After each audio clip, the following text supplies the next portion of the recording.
Good morning guys, welcome back to my YouTube channel ആയ പാർത്ഥൻ രവി. അപ്പോൾ ഇന്ന് നമ്മൾ നോക്കാൻ പോകുന്നത് ഇസാബെല്ല ഗൂസ്മാൻ എന്ന് പറയുന്ന ഒരു പെൺകുട്ടിയെ കുറിച്ചാണ്. കാണാൻ വളരെ സുന്ദരി, മനോഹരി, നമുക്ക് കാണുമ്പോൾ തന്നെ ഒരു ക്രഷ് തോന്നും. പക്ഷെ ഈ പെണ്ണ് ചെയ്ത കുറ്റം കേട്ട് കഴിഞ്ഞാൽ നമുക്ക് ക്രഷ് ചെയ്യാൻ തോന്നും. അത്തരത്തിലുള്ള ഒരു അട്ടർ സൈക്കോയാണ് ഈ പെണ്ണ്. ഈ പെണ്ണ് ഇപ്പോൾ ഉള്ളത് മെന്റൽ ആശുപത്രി, അതായത് അമേരിക്കയിലെ ഒരു മെന്റൽ ആശുപത്രിയിലാണ് ഇപ്പോൾ ഉള്ളത്. അപ്പോൾ എന്താണ് ഈ പെൺകുട്ടി ചെയ്ത കുറ്റം? നമ്മൾ ഈ പെൺകുട്ടിയുടെ ഫോട്ടോയും വീഡിയോസും എല്ലാം കണ്ടത് അമേരിക്കയിലെ ഒരു കോർട്ട് റൂമിൽ ജയിൽ വേഷമിട്ടൊക്കെ വന്ന് ഭയങ്കര ക്യൂട്ട്നെസ് വാരി വാരി മെഴുകുന്ന ഒരു കാര്യങ്ങളും വീഡിയോസും ഒക്കെ ആയിരിക്കും നമ്മൾ കണ്ടിട്ടുള്ളത്. അപ്പോ ആരാണ് ഈ പെൺകുട്ടി, എന്താണ് ഈ പെൺകുട്ടി ചെയ്ത കുറ്റം, എല്ലാം നമുക്കൊന്ന് വിശദമായിട്ട് നോക്കാം. വീഡിയോയിലേക്ക് പോകുന്ന ഒരു കാര്യം, ഇതുപോലെയുള്ള ഇൻട്രസ്റ്റിംഗ് വീഡിയോസ് വേണമെങ്കിൽ ഇപ്പോൾ തന്നെ സബ്സ്ക്രൈബ് ചെയ്യൂ. അതുപോലെ ഇതേപോലെ ഏതെങ്കിലും സൈക്കോകളുടെയൊക്കെ കാര്യം നമ്മൾ എക്സ്പ്ലെയിൻ ചെയ്യണമെന്നുണ്ടെങ്കിൽ അത് ആരാണെന്നുള്ളത് താഴെ കമന്റിലും എന്റെ ഇൻസ്റ്റാഗ്രാമിലോ എവിടെയെങ്കിലും ഒക്കെ വന്ന് നിങ്ങൾ അറിയിച്ചാൽ മതി. നമ്മുടെ ഉത്സവ കമ്മിറ്റി അത് ചെയ്യുന്നതായിരിക്കും. അപ്പൊ നമുക്ക് നേരെ വീഡിയോയിലേക്ക് പോകാം. So guys, let's go. നിങ്ങൾക്ക് ഈ ലോകത്ത് ഏറ്റവും ഇഷ്ടമുള്ളത് ആരാണ്? അതായത് ഈ ലോകത്ത് ഏതൊരു ജീവജാലങ്ങൾക്കും ഇഷ്ടം അതിന്റെ അമ്മയെ തന്നെ ആയിരിക്കും. അപ്പോ എനിക്കും അങ്ങനെ തന്നെയാണ്. അമ്മയും അച്ഛനെയൊക്കെ ഭയങ്കര ഇഷ്ടമാണ്. അപ്പോൾ എല്ലാവർക്കും അങ്ങനെ ആയിരിക്കും. അതായത് സ്വന്തം അമ്മയെ വളരെ ഇഷ്ടമായിരിക്കും. എന്നാൽ ഈ പെൺകുട്ടി ചെയ്ത തെറ്റെന്താണെന്നല്ല, അതായത് ഈ പെൺകുട്ടി ചെയ്ത കുറ്റം എന്താണെന്നാൽ സ്വന്തം അമ്മയെ 150 തവണ കുത്തി ബേസ്ബോൾ ബാറ്റ് കൊണ്ട് അടിച്ചു കൊന്നു. ഇതാണ് ഈ പെൺകുട്ടി ചെയ്ത കുറ്റം. പക്ഷേ ഈ പെൺകുട്ടിയുടെ കഥ കേൾക്കുമ്പോൾ അവിടുത്തെ അമേരിക്കയിലെ പലരും പറയുന്നുണ്ട് ഈ പെൺകുട്ടിയോട് ഒരു പാവം തോന്നുന്നു എന്നൊക്കെ പറയുന്നുണ്ട്. ശരിക്കും പറഞ്ഞാൽ നിങ്ങൾക്ക് ഈ വീഡിയോ കണ്ടു കഴിയുമ്പോൾ ചിലപ്പോൾ ഒരു പാവം തോന്നിയേക്കാം. ഇനി നമുക്ക് ശരിക്കും കാര്യത്തിലേക്ക് വരാം. അമേരിക്കയിലെ ഒരു ദമ്പതികൾക്ക് ഒരു സുന്ദരിയായ മകൾ ജനിക്കുകയാണ്. അതായത് ആ ഒരു കപ്പിൾസ് എന്ന് പറയുമ്പോൾ ഭയങ്കര സ്നേഹമായിട്ട് ജീവിക്കുന്ന ഒരു കപ്പിളാണ്. അമ്മ, മകള്, അച്ഛൻ, ഈ 3 പേരുമായിട്ട് അങ്ങനെ സന്തോഷത്തോടെ ജീവിക്കുകയാണ്. അതായത് ഒരു പെൺകുഞ്ഞ് ജനിച്ചപ്പോൾ പിന്നെ അവര് ഭയങ്കര സന്തോഷത്തോടെ ഇങ്ങനെ ജീവിക്കുകയാണ്. സന്തോഷം എന്ന് പറഞ്ഞാൽ ഭയങ്കര സ്നേഹമുള്ള ഒരു ഫാമിലി. ഇവര് അമ്മയും അച്ഛനും എല്ലാവരും കൂടി ഒരുമിച്ചാണ് ഈ മകളെ ഓരോ സ്ഥലങ്ങളിൽ കൊണ്ടുപോകുന്നത്. അതായത് സിനിമാ തിയേറ്റർ, സ്കൂള്, എല്ലായിടത്തും അവർ പോകുന്ന ഒരുമിച്ചാണ്. അതായത് ഈ കുഞ്ഞിന് സ്നേഹം ഒരുപാട് വാരിക്കോരി കൊടുത്താണ് ഈ ദമ്പതികൾ ഈ കുഞ്ഞിനെ വളർത്തിക്കൊണ്ടുവന്നത്. അതായത് ഈ പെൺകുട്ടിയുടെ അൾട്ടിമേറ്റ് എയിം തന്നെ സ്വന്തം അമ്മയും അച്ഛനെയും ജീവിതകാലം മുഴുവൻ ഇതുപോലെ ഹാപ്പി ആയിട്ട് കാണണം, അവരുടെ ആഗ്രഹങ്ങൾക്കൊത്ത് ജീവിക്കണം. ഇനി ഇസാബെല്ലെ നോക്കിക്കഴിഞ്ഞാൽ ഇസാബെല്ല അമ്മയും അച്ഛനും ഒക്കെ പറയുന്ന കേട്ട് അനുസരിച്ച് ജീവിക്കുന്ന ഒരു പാവം പെൺകുട്ടിയായിരുന്നു. അങ്ങനെ ഇരിക്കുമ്പോഴാണ് ഇസാബെല്ലയുടെ 15ാമത്തെ വയസ്സിൽ ആ ഒരു ഞെട്ടിപ്പിക്കുന്ന വാർത്ത കേട്ടത്.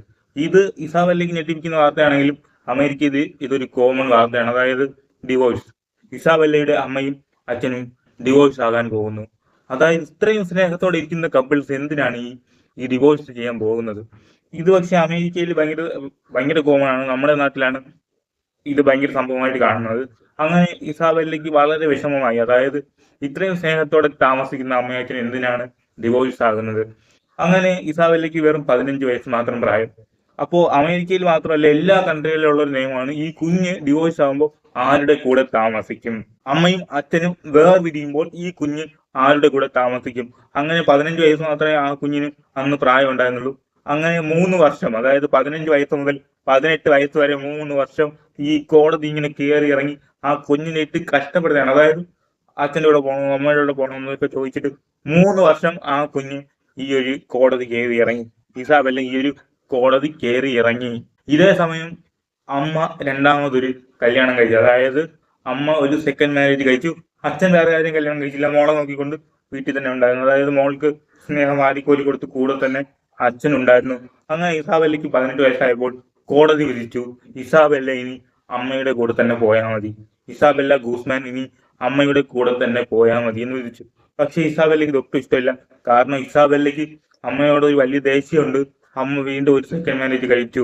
അതായത് അച്ഛനെ വഞ്ചിച്ചിട്ട് അമ്മ വേറെ ഒരു കല്യാണം കഴിച്ചു എന്ന് ഇസാബെല്ലയുടെ മനസ്സിൽ ഉണ്ടായിരുന്നു. അത് പോയിട്ട് ഇസാബെല്ല ഇനി താമസിക്കേണ്ടത് സ്റ്റെപ്പ് ഫാദറിന്റെ കൂടെയും അമ്മയുടെ കൂടെയും വേറെ ഒരു വീട്ടിലാണ്. അച്ഛൻ താമസിക്കുന്നത് ഒറ്റയ്ക്കും ഇവര് താമസിക്കേണ്ടത്, അതായത് ഇസാബെല്ല താമസിക്കേണ്ടത് അമ്മയുടെയും രണ്ടാനച്ഛന്റെ കൂടെയാണ് താമസിക്കേണ്ടത്. ഇത് ഇസാബെല്ലയ്ക്ക് വലിയൊരു സങ്കടം തന്നെയാണ് ഉണ്ടാക്കിയത്. അതായത് അച്ഛൻ പാവമാണ്, അമ്മ എന്തിനാണ് അച്ഛനെ ചതിച്ചതെന്ന് ചോദിച്ചിട്ട് ഇസാബെല്ലയ്ക്ക് ഭയങ്കര പ്രശ്നം. അതായത് അമ്മയോട് ഒരു ചെറിയ ദേഷ്യമൊക്കെ തോന്നാൻ തുടങ്ങി. അത് പോയിട്ട് എപ്പോഴും എനിക്ക് അച്ഛനെ കാണണം, എനിക്ക് അച്ഛൻ്റെ അടുത്ത് പോകണമെന്ന് പറഞ്ഞിട്ട് ഭയങ്കര രീതിയിൽ പ്രശ്നങ്ങൾ ഉണ്ടാക്കാൻ തുടങ്ങി. ഇസബെല്ല എപ്പോഴും പറയും അച്ഛൻ പാവമില്ലേ, പിന്നെ എന്തിനാണ് അച്ഛനെ ശ്രദ്ധിച്ചത്, എനിക്ക് അച്ഛൻ്റെ അടുത്തേക്ക് പോകണം. അപ്പോൾ അമ്മ പറയും നിനക്ക് അങ്ങനെ അച്ഛൻ്റെ അടുത്തേക്ക് പോകാൻ കഴിയില്ല, കോടതി വിളിച്ചത് നീ എൻ്റെ കൂടെ നിൽക്കാനാണ്, അങ്ങനെയൊക്കെ പറഞ്ഞിട്ട് അമ്മ പറയും. പക്ഷേ ഇസബെല്ല അവസരം കിട്ടുമ്പോഴേക്കും അച്ഛനെ പോയി കാണാറൊക്കെ ഉണ്ടായിരുന്നു. അങ്ങനെ ഒരു ദിവസം രാവിലെ അമ്മ ജോലിക്ക് പോയപ്പോൾ അമ്മയുടെ ഓഫീസിലേക്ക് അമ്മയ്ക്കൊരു മെയിൽ വന്നു. അയച്ചത് ഇസാബെല്ല ആയിരുന്നു. അതായത് നീ ചെയ്യുന്ന പാവങ്ങളുടെ ബലം നീ അനുഭവിക്കേണ്ടി വരും, ഇങ്ങനെയായിരുന്നു ആ മെയിൽ. ഇത് കണ്ടപ്പോൾ അമ്മ വലിയ കാര്യമാക്കിയില്ലേ ഇവള് എന്നും പറയുമ്പോൾ എന്തൊക്കെയോ പറയുന്നു എന്ന് പറഞ്ഞിട്ട് അമ്മ ഇത് നിസ്സാരമാക്കി അങ്ങ് വിട്ടു. അങ്ങനെ വൈകിട്ട് അമ്മ തിരിച്ച് ജോലിക്ക് പോയിട്ട് വീട്ടിലേക്ക് വന്നു. വീട്ടിലേക്ക് വന്നപ്പോൾ അമ്മയോട് ഈ പെൺകുട്ടി വലിയ രീതിയിലുള്ള വഴക്കുണ്ടാക്കി. അതായത് എന്തിനാണ് അച്ഛനെ വിട്ടുപോയത്, നിങ്ങൾ വഞ്ചിക്കുകയാണെന്ന് പറഞ്ഞിട്ട് ഭയങ്കര അടി. അപ്പോൾ അമ്മയ്ക്ക് ഇതൊന്നും കേട്ടിട്ട് സഹിക്കില്ല. അതായത് അമ്മയ്ക്ക് ഈ പെണ്ണ് ഈ ചെവി തന്നെ കേൾക്കാൻ സമ്മതിക്കുന്നില്ല എന്ന് പറഞ്ഞിട്ട് അമ്മ അച്ഛനെ വിളിച്ചു. അതായത് ഇസാബെല്ലയുടെ അച്ഛനെ വിളിച്ചിട്ട് പറഞ്ഞു നിങ്ങളൊന്ന് വന്ന് പറഞ്ഞ് മനസ്സിലാക്കണം, ഇവളുടെ ഭയങ്കര പ്രശ്നമാണ്.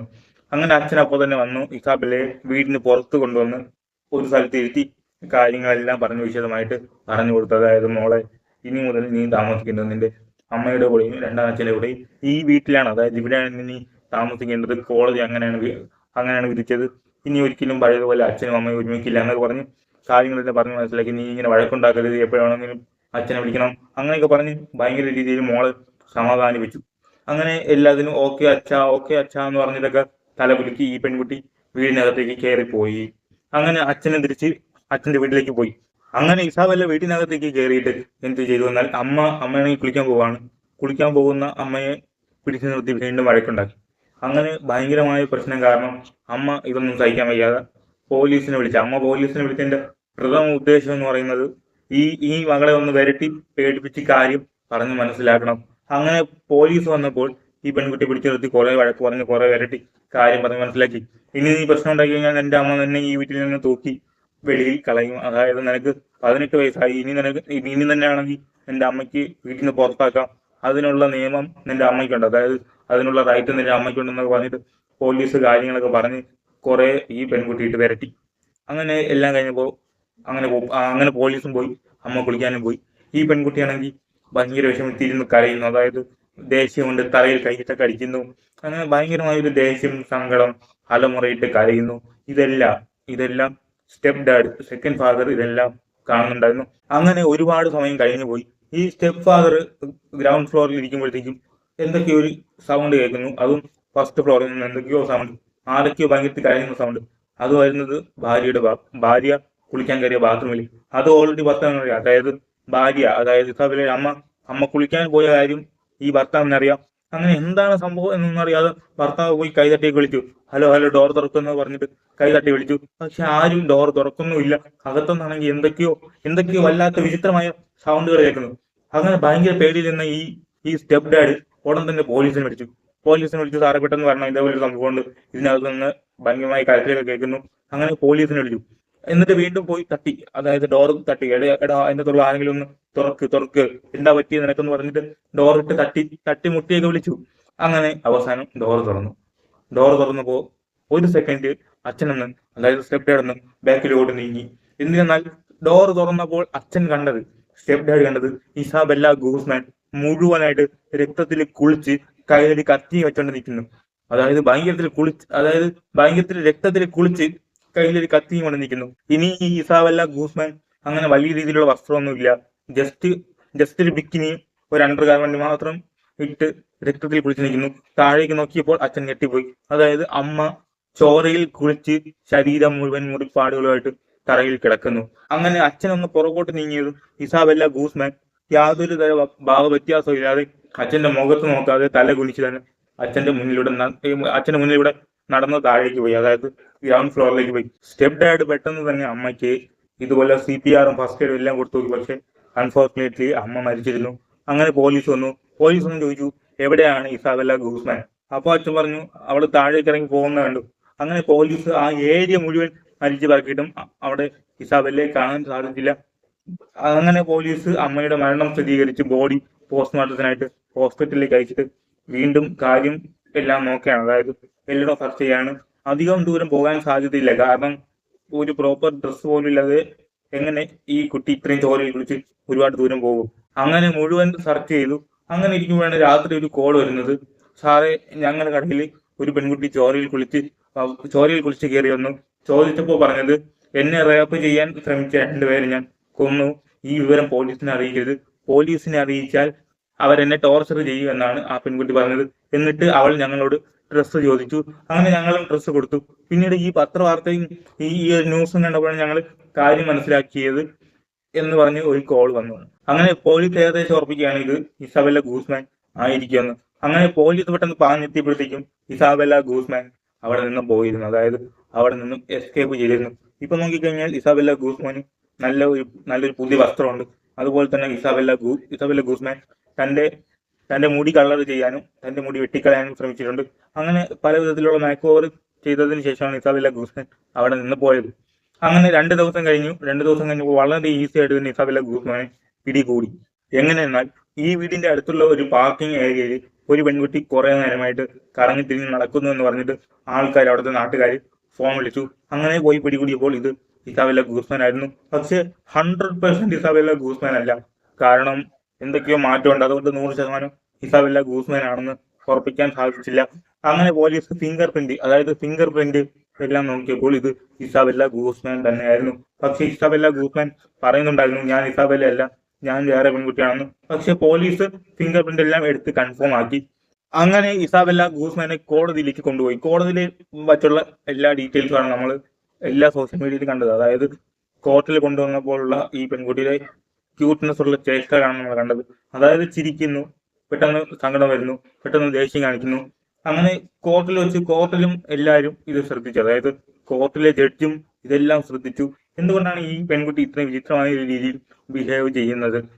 അങ്ങനെ കോർട്ട് പറഞ്ഞു ഈ പെൺകുട്ടി നമുക്ക് ജയിലിലേക്ക് വിടാൻ സാധിക്കില്ല. ഈ ലക്ഷണം കണ്ടിട്ട് ഈ പെൺകുട്ടിക്ക് എന്തൊക്കെയോ മാനസിക പ്രശ്നങ്ങൾ ഉള്ളതായിട്ട് തോന്നുന്നു. അങ്ങനെ കോടതി ഒരു മെന്റൽ അസൈലത്തിലേക്കാണ് പറഞ്ഞു വിട്ടത്. അതായത് കൂടുതൽ ഡീറ്റെയിൽസ് ഇനി മെന്റൽ അസൈലത്തിലെ ഡോക്ടർ പറഞ്ഞ കാര്യങ്ങൾ വളരെ ഞെട്ടിപ്പിക്കുന്ന തരത്തിലുള്ള കാര്യങ്ങളായിരുന്നു. അതായത് ഈ പെൺകുട്ടി ഇല്ലാത്ത കാര്യം ഉണ്ട് എന്ന് വിശ്വസിക്കുന്നു. അതായത് ഒരു ഇല്യൂഷൻ പോലെ നടക്കാത്ത പല കാര്യങ്ങൾ നടന്നെന്നും ഇല്ലാത്ത പല കാര്യങ്ങൾ ഉള്ളതായിട്ടും കാണുന്ന ഒരു അസുഖം ഈ പെൺകുട്ടിക്കുണ്ട്. അതായത് ഇത്തരത്തിലുള്ള ഒരു മാനസിക രോഗം ഈ പർട്ടിക്കുലർ പെൺകുട്ടിക്കുണ്ട്. ഇനി ഈ പെൺകുട്ടി വിചാരിച്ചിരുന്നത്, അതായത് തന്റെ അമ്മയച്ഛൻ ഭയങ്കര സ്നേഹത്തിൽ ജീവിച്ചതാണ്, ഡിവോഴ്സ് ആണെന്ന് പറഞ്ഞ് ഈ പെൺകുട്ടി ഈ ഒരു കോടതി കയറ്റിയിറക്കിയപ്പോൾ ഈ പെൺകുട്ടിയുടെ മാനസിക നില തകർന്ന് ഈ പെൺകുട്ടി വിചാരിച്ചത് തന്റെ അമ്മ ഇതല്ല, അതായത് ഇത് തന്റെ യഥാർത്ഥ അമ്മയല്ല, ഇത് അമ്മയുടെ രൂപം ധരിച്ച വേറെ ഏതോ ഒരു സ്ത്രീയാണ്, ഇതൊരു ചീത്ത സ്ത്രീയാണ്, ഈ സ്ത്രീയെ കൊന്നു കഴിഞ്ഞാൽ തന്റെ അമ്മ, അതായത് യഥാർത്ഥ അമ്മ തിരിച്ചു വരും എന്നായിരുന്നു ഈ ഇസാബെല്ല ഗൂസ്മാൻ പറഞ്ഞിരുന്നത്. അതായത് ഈ ഒരു ഇസാബെല്ല ഗൂസ്മാൻ മനസ്സിൽ വിചാരിച്ചത് അങ്ങനെയാണ്, ഇതൊരു ഇല്യൂഷൻ ആയിരുന്നു. അതായത് ഇത് എന്റെ അമ്മയല്ല, എന്റെ അമ്മ ഇങ്ങനെയല്ല, ഈ അമ്മയെ കൊന്നു കഴിഞ്ഞാൽ എന്റെ യഥാർത്ഥ അമ്മ തിരിച്ചു വരും എന്നായിരുന്നു ഇസാബെല്ല ഗൂസ്മാൻ വിചാരിച്ചിരുന്നത്. അങ്ങനെ ഇസാബെല്ല ഗൂസ്മാനെ ജയിലിൽ വിട്ടില്ല, നേരെ വിട്ടത് ഒരു മെന്റൽ ഹോസ്പിറ്റലായിരുന്നു. അങ്ങനെ വർഷങ്ങൾ കടന്നുപോയി. ഇപ്പോഴും ആ ഒരു മെന്റൽ അസൈലത്തിലാണുള്ളത്. പക്ഷേ ഇടയ്ക്ക് ഒരു TV ചാനലിൽ ഇസാബെല്ല ഗൂസ്മാന്റെ ഒരു ഇന്റർവ്യൂ എടുത്തിരുന്നു. അതായത് എന്തെങ്കിലും മാറ്റമൊക്കെ ഉണ്ടോ എന്ന് നോക്കാൻ വേണ്ടിയിട്ട് ഒരു ഇന്റർവ്യൂ എടുത്തിരുന്നു.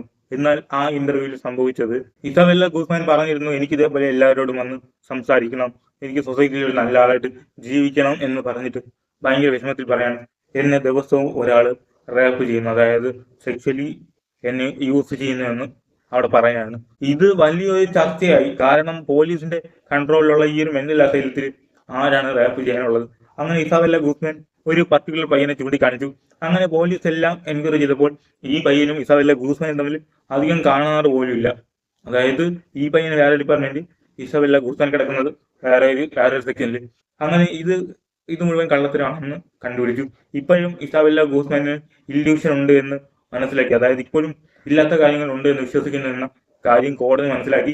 വീണ്ടും മെന്റൽ അസൈലത്തിൽ തന്നെ ചികിത്സിക്കണമെന്ന് പറഞ്ഞിട്ട് കോടതി വിധിക്കുകയാണ്. അങ്ങനെ ഇപ്പോഴും ഇസാബെല്ല ഗൂസ്മാൻ ആ ഒരു മെന്റൽ അസൈലത്തിലാണുള്ളത്. അപ്പോൾ ഇതാണ് ഇസാബെല്ല ഗൂസ്മാന്റെ കഥ. ഇതിൽ ഉള്ള ഒരേ ഒരു മെസ്സേജ് ഒന്നാണ്, അതായത് സന്തോഷത്തോടെ ജീവിക്കുന്ന അച്ഛനും അമ്മയും മകളും. പക്ഷെ അച്ഛനും അമ്മയും പെട്ടെന്ന് ഡിവോഴ്സ് ആവുന്നു എന്ന് കേട്ട ഷോക്കിലാണ് ഈ സംഭവങ്ങളെല്ലാം ഉണ്ടാകുന്നത്. അതുകൊണ്ട് ഈ കുഞ്ഞു കുട്ടികളുള്ള അച്ഛനും അമ്മയും കൂടുതലായിട്ട് ശ്രദ്ധിക്കുക. ഈ പിള്ളേരുടെ മുമ്പിൽ വെച്ച് ഇങ്ങനത്തെ കാര്യങ്ങളൊന്നും പറയരുത്. എന്തിനാണ് ഡിവോഴ്സ്? അതായത് ജീവിതത്തിൽ ഒരിക്കൽ കല്യാണം കഴിക്കുക, അങ്ങോട്ട് സന്തോഷത്തോടെ ജീവിക്കുക. അതിൽ പല അഭിപ്രായ വ്യത്യാസങ്ങൾ വരും. എല്ലാം പറഞ്ഞ് സോൾവ് ആക്കുക. കുട്ടികൾക്ക് വേണ്ടി ഒരുമിച്ച് പോവുക. അതായത് അച്ഛനും അമ്മയും ഡിവോഴ്സ് ആയി എന്ന് കേട്ട ഒരു ഷോക്കിലാണ് ഈ പെൺകുട്ടിക്ക് ഇത് സംഭവിച്ചത്. അപ്പോ ഇതാണ് ഇഷാബെല്ല ഗൂസ്മാന്റെ കഥ. അപ്പൊ ഗായ്സ് ഇത്രേ ഉള്ളൂ. Okay, by.